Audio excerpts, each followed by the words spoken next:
আসসালামু আলাইকুম। আমি তাকওয়া মম বলতেছি চট্টগ্রাম থেকে।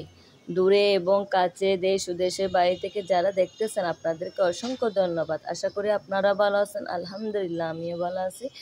তো সকাল থেকে ব্লগটা স্টার্ট করলাম। আজকে হচ্ছে যে মাছের বাজার নিয়ে আসছে মেয়ের বাবা। তো আজকে মাদ্রাসায় যায় নাই, তো আজকে বলছি বাজার নিয়ে আসো মাছের, কারণ মাদ্রাসায় যাইলে তখন আর মাছের বাজার করার সময় পায় না। আমার ভিডিওটি ভালো লাগলে লাইক করবেন, কমেন্ট করবেন এবং সাবস্ক্রাইব করে দিবেন। দেখেন মাছের বাজার। আমার হাজবেন্ডকে বলছি আমি এক সপ্তাহে বাজার করার জন্য, উনি আমার জন্য 1 মাসের বাজার নিয়ে চলে আসছে।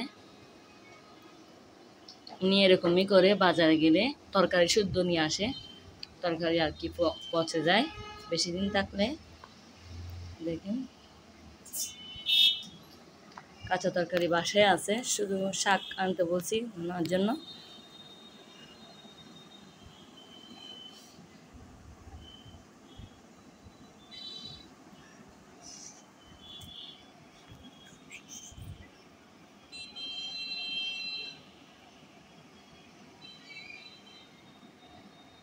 আমি এখন ক্লিন করে ফেলছি সবগুলা মাছ।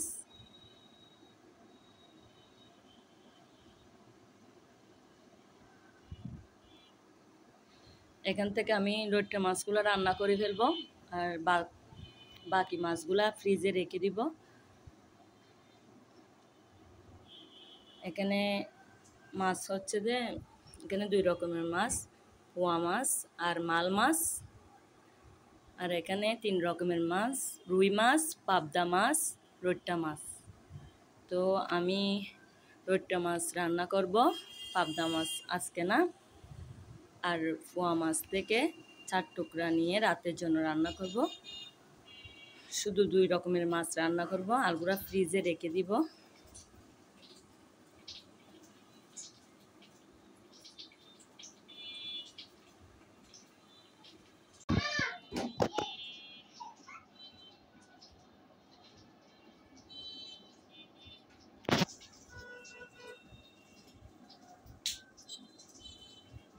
আমার এখন রোট্টা মাছ রান্না করা শেষ।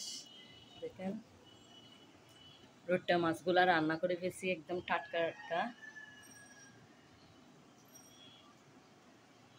টাটকা খাওয়ার মজাটা আলাদা, তাই জন্য সবসময় রোট্টা মাছ যখনই আনে বাজার থেকে সেই দিন আমি রান্না করে ফেলি। তো ব্লগটা এ পর্যন্ত, আশা করি ভালো লাগবে। আসসালামু আলাইকুম।